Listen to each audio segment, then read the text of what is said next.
I would like to ask Karsten Wittke to start our discussion.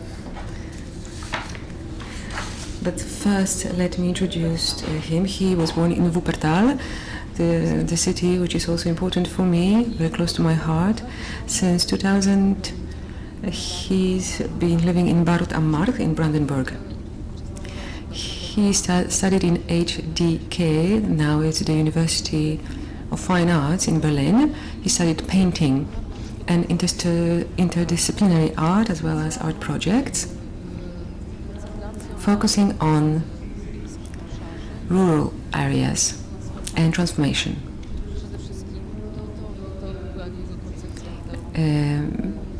He developed a concept for Baruth am Markt, creating the Baruther Bank,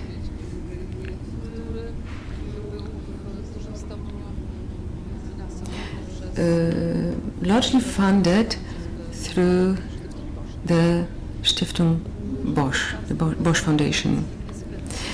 He was also part of SPT as the city councillor, which means he was active politically. Since 2018, he's been coordinating municipal affairs in Baruth am Markt in Brandenburg. He's been collaborating on implementation of the 2030 agenda on the municipal level. The 17 goals that were set up, you can see them on the flag here, the Sustainable Development Goals. Since 2019, Karsten has been collaborating with Mongolia. Let me say it in English. He wrote,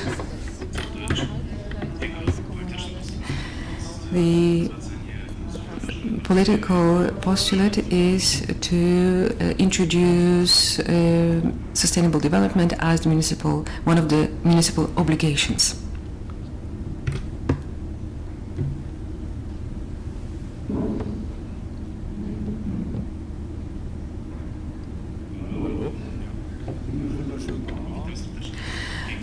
Welcome.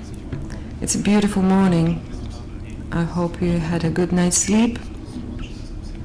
I would like to welcome you to our morning discussion. In this panel discussion, we'll be focusing on the sustainable development and art. Thank you, Joanna, for this introduction. I'm really happy that we can discuss this idea and that I'll be able to talk about it with Alexandra, Anya, and Claudia.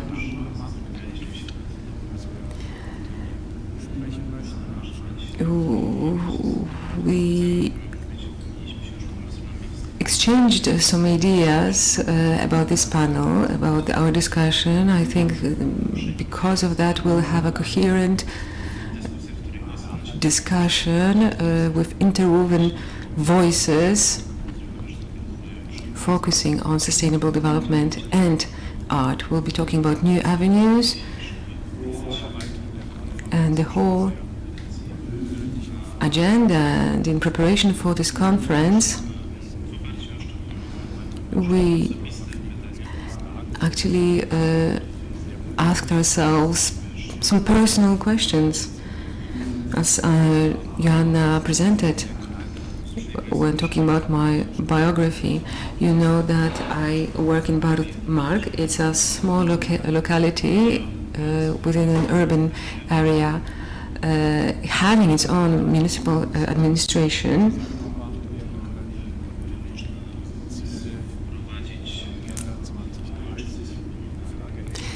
And the ways in which we can integrate art with sustainable development is exactly what I would like to discuss. I would also like to discuss what you can see here on the flag. Unfortunately, it's all in German, the 17 goals, sustainable development goals.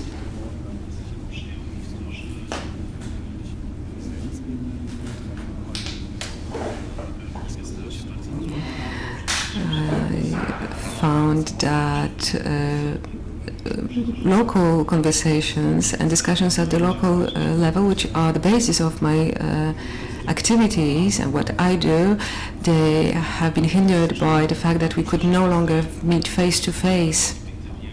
So for me, it was worrying, and also I took it rather personally, the fact that communication systems in the world are undergoing some radical change, art being marginalized. People were more interested in medicine than in art. Nobody applauded art anymore. And then perhaps we started considering what art can bring us in these new times. Yesterday we talked about healing, about new contexts, and I think during the pandemics these conversations were completely unheard. So my personal question, perhaps, for the topics that we discuss, the question that I had to ask was that perhaps art is no longer useful, or is incapable of offering anything to this civic society.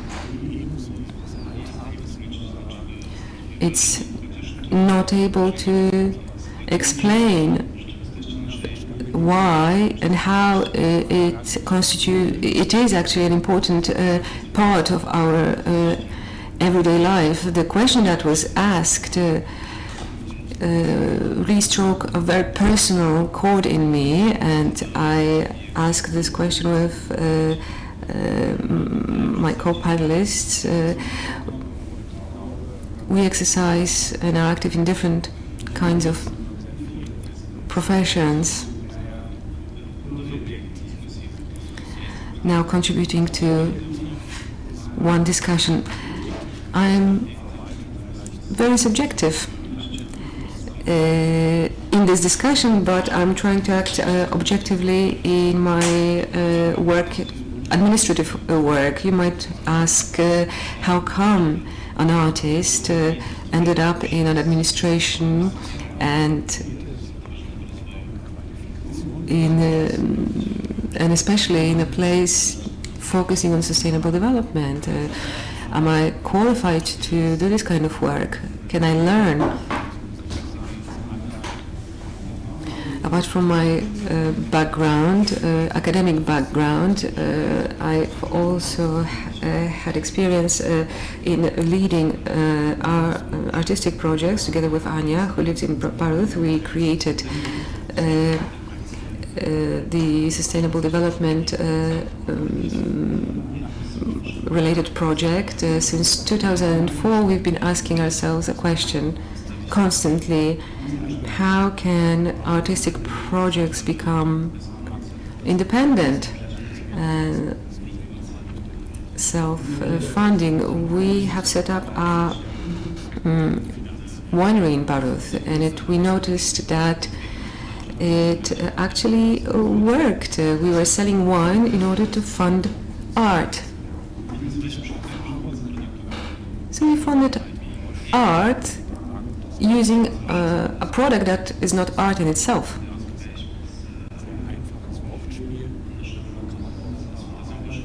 When we talked with the Bosch Foundation about the idea of our bank, we also made it clear that it's not something that's to be funded, it's something that will be collaborating with another bank. And we actually found other banks to enter into this collaboration. So we actually checked that art can operate within other contexts, and this kind of work was actually one of the advantages that was taken into account when I was offered this job. On the go, I learned other kinds of work apart from the artistic work. So this actually qualified me for the tasks. That's why I can now tell you about these 17 Sustainable Development Goals.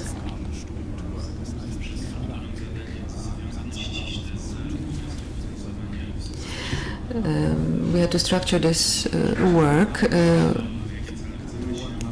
in line with the funding application. We do have some indicators that need to be satisfied, and we need to report on the implementation of our goals. Just like in other contexts of support, we had to undergo evaluation, assessing to what extent art was then supporting sustainable development, and if art could actually be qualified to become a separate area where you could develop your activities. I'm not sure whether you are familiar with these goals. The goals have been developed for the whole world as part of the 2030 agenda. They have been signed, but they are not set in stone. There are more guidelines than obligatory rules. The administrative units are supposed to integrate them in their activities and these goals are to be perceived as tasks to be implemented jointly, collaboratively on the global scale. The more answers we provide, the more questions we generate. So it's 2021 now, there are 9 years left until 2030, and now we're asking ourselves perhaps how are we to cope with the process that is well underway, that we've been warned about for a long time by the scientists. I mean the climate change and climate collapse, how to implement these sustainable development goals. The younger generations, as Fridays for Futures showed, are well aware about this. They went to the streets. They took to the streets with very specific demands. We need to see how our governments respond, whether they're going to give some leverage to these actions, to give them more strength and scope. You can learn about these sustainable goals on the internet. They are very well described. I would like to focus on one specific aspect which is fascinating for me. I work as part of the local government, the municipal administration, which has very clear structures and which works in an orderly way. And I noticed an incredible range of similarities between art and sustainable development from the point of view of administration. They are both vital for our survival, but they are defined as voluntary actions. At least that's how the public administration defines them. So I'll give you a crash course in administrative thinking. We have 8,000 territorial units since the Prussian time in 19th century. There is one thing that they have in common, and that differentiated them from the centralized state. And this was actually put in place in order to prevent the center in Berlin from taking control. These administrative units, municipalities, are independent as a principle. Municipalities in Germany cannot be proscribed the ways in which they are to spend their money. They can be given obligatory tasks such as maintaining roads, city infrastructure, all those basic vital functions. The city budget, which needs to be approved every year by the city councillor, by the district councillor, etc. It's them who decide how these tasks are funded. So if a municipality or another administrative unit can fulfill their tasks, these obligatory, compulsory, basic tasks they have been assigned, they can actually reassigned the rest of their funds to other voluntary, so to speak, or non-compulsory activities. If they have the money to do it, if they don't have to deal with it at all. It's not compulsory. So now I feel compelled to tell you on behalf of the mayors and other representatives of of local administration that this is actually a great weakness, which involves the awareness and self-awareness of the councillors and other municipal authorities, because people they need to know why it's worthwhile to fund art and sustainable development. They need to know why it's useful. If the society demands that specific points are being implemented, specific points related to sustainable development and art, so if the public demands it, then the municipality has to assign funds. And then these tasks become less voluntary and more compulsory, because that's the will of the residents, of inhabitants. But actually, in order to provide a basic foundation to implement these tasks, we need something that will fit in all these quite rigid structures. It might happen that the society demands something, but it is never implemented because of the rigid structures that would where it would get stuck, and then this drive to change will evaporate. Things that we discussed yesterday will also contribute to our discussion today. So everything that we talk about requires funds, money.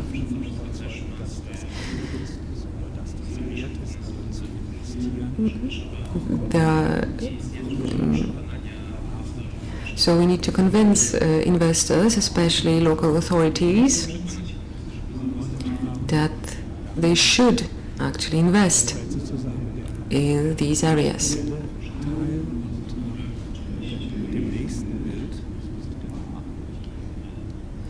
So that's about the structural part.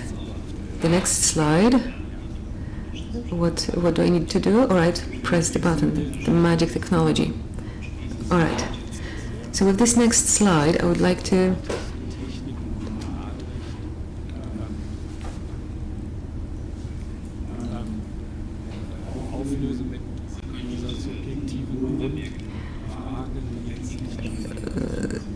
wrap up my discussion of the administrative part of the question. So this is perhaps not this is me trying to present an example of work which I thought is an excellent example of the new path or an option.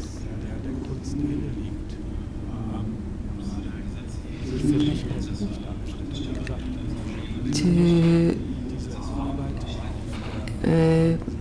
start and initiate a process of new thinking. The document, I don't remember which one it was. Yes, it was Pierre Hook. Sorry, apologies, I don't know how to pronounce this name. Sorry for not being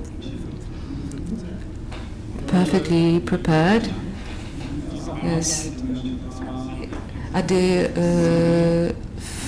Documenta Festival 15, this famous work, which inspired me, and then I kept looking for it. I couldn't find it for a long time. And I remembered the dog that was there.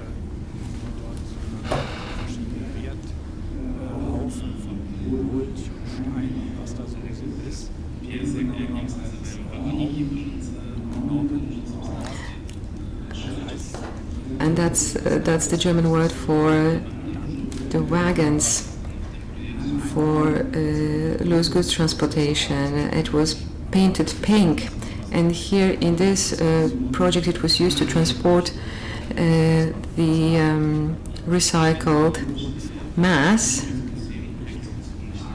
made of waste. And that was an example of a contribution to our thinking how art can be included in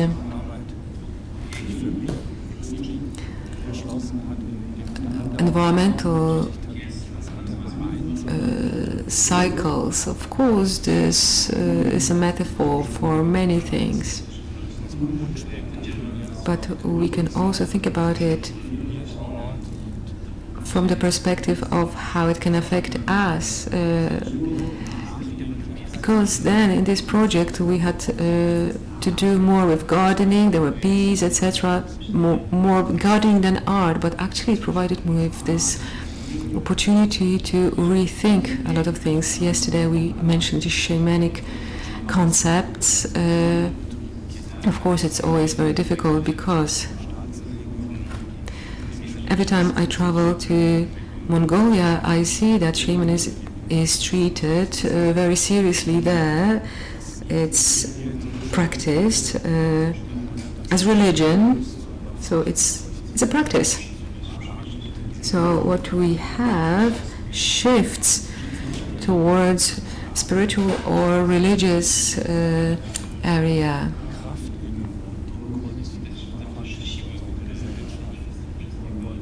We see the power that lies in the strength it can give to art within the societies.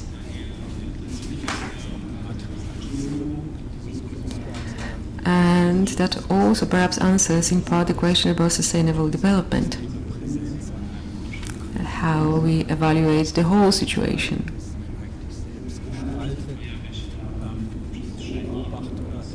Things that happen around us, that emerge within the reality that is around us, that is shaped there. We are just actors, actants. Perhaps we can communicate with them, they can communicate with us.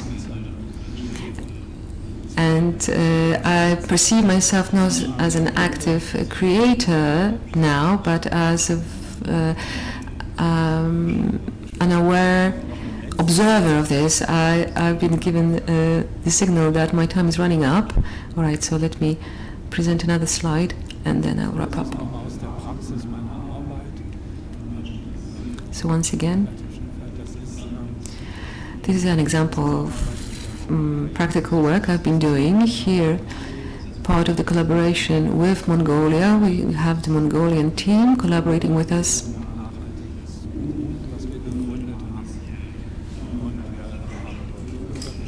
The Murun, which is the Sustainable Development Citizen Forum, we created together this space for conversations. We described how we collaborated with the public administration, local administration. We talked about the basic conditions of survival. Our work was done mostly online through video conferencing, and I have to say that this actually worked pretty well.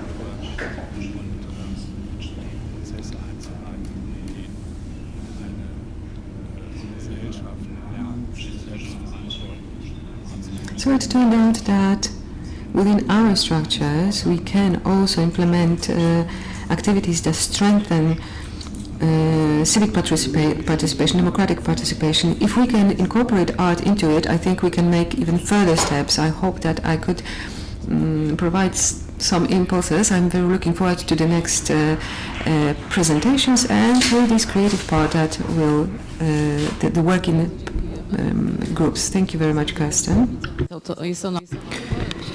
So, thank you very much, Karsten. So here's the idea of this project, please, how many women there are in this panel session, women that have been changing the world for the future. So it was Karsten's idea. I want to highlight it once again. You can see also how from a little community one can enter into a global world and discuss in an incredible way about the sense of responsibility for the future and world.